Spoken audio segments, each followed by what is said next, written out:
Hello to all my DIY mechanics. In this video I will show you how to do an oil change on your Saab 9.5 2.3 liter turbo yourself and at home. Changing the oil is very important for turbocharged engines in general, and from what you read in the Saab forums, especially for the 9.5, as the engines get very hot. I change the oil once a year. That is after about 10 to 15,000 kilometers. If you do the oil change yourself, the costs are reasonable. Please note that this video is not intended as a manual, but only as an assistance. I'm not liable for any damage to the vehicle, nor for injuries. Also a warning, as oil is extremely harmful to the environment, it is very important to collect every single drop of it. One drop of oil pollutes 600 to 1000 liters of water, so you really have to be careful.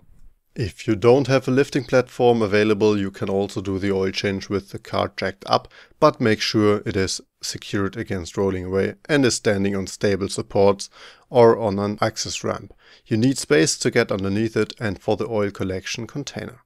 A pit is also, of course, very useful.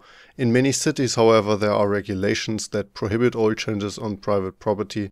So if you have the opportunity, I would recommend going to a rental workshop instead, as it will still be cheaper than having the oil changed by someone else, and you will be on the safe side. If you're doing the oil change in your own garage, you'll need a bucket or similar that can hold at least 5 liters, preferably more.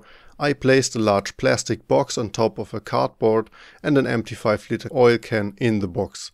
I was able to collect most of the used oil directly in the can, a little went into the box, and if a drop of oil got lost, it was soaked up by the cardboard.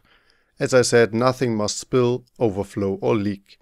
Not a single drop of oil must get into the groundwater. There are heavy penalties for this as well, with good reason, so really be careful. If you have placed a suitable container underneath, unscrew the oil drain plug on the oil pan. It is best to use a 13mm wrench for this, as you can tap it with a hammer if necessary. The car should only have been running for a short time prior to this, for example to drive it onto the ramp, so that the oil is not too hot, otherwise there's a risk of burns.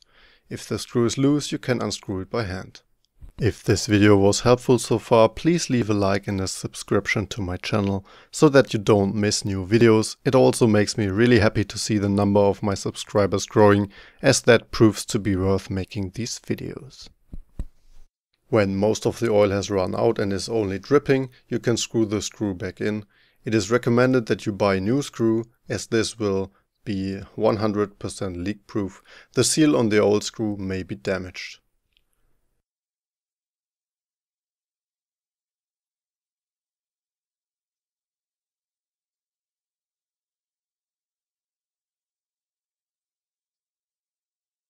Now you have to replace the oil filter. It is located a little bit further to the front. Depending on how long it has been since your last oil change, the oil filter may be quite tight. If you can't unscrew it by hand, there are several ways you can help yourself. There are oil filter wrenches that fit the oil filter exactly. There are oil filter pliers, oil filter spiders or strap wrenches. I'll link you to an oil filter wrench that fits the vehicle. Alternatively, you can drive a large screwdriver through the oil filter with a hammer and then use the screwdriver as a lever to turn it. It's quite a mess because the oil splashes and runs, but it was helpful for me twice. Regardless of how you unscrew the oil filter, it is important that the large pan is underneath, because oil runs out relatively uncontrollably when the filter is loosened and pulled out. I also put a few sheets of towel paper around the filter.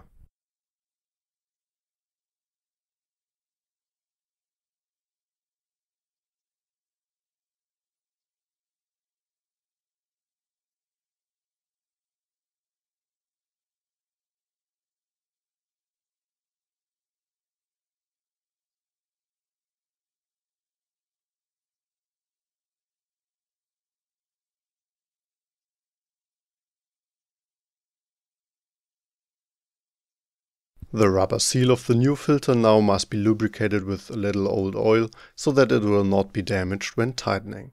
The new oil filter can then be screwed back on by hand. Be careful not to tilt it.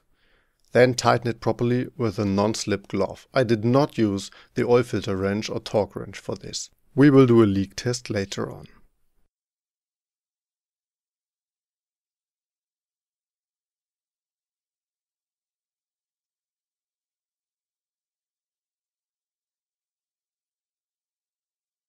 Okay, now the old oil is drained, the new oil drain plug with the new seal is installed, and so is the new oil filter. Now the new oil can be refilled, about 3.5 liters. There's a lot of controversy about the type of engine oil. In Saab forums, 0W40 is often recommended, but my trusted car parts dealer advised me to use a 5W30, which I've been using ever since. It is important that the oil is approved for Saab's 2.3 liter turbo engines though. When you have filled up the oil, wait a minute, then let the engine idle for about 5 to 10 seconds so that the oil filter fills up. During this time I drove off the ramp so that the car was level again. Now check the oil level again and top up the oil if necessary. Well, you have successfully changed the oil on your Saab 9.5 2.3 liter turbo. You can now return the waste oil where you bought the new oil. The sellers are required to take back the quantities sold as used oil and then take care of proper disposal. Now let the car run again and check for any leaks on the oil filter and the oil drain plug. If everything is tight, you've done it! I hope this video was helpful for you and you now feel confident to change the oil on your Saab yourself. I would really appreciate a thumbs up and a subscription, and if you have any further questions or suggestions, feel free to drop me a comment. Then I wish you lots of fun and success with the oil change, and I'll see you next time. Bye!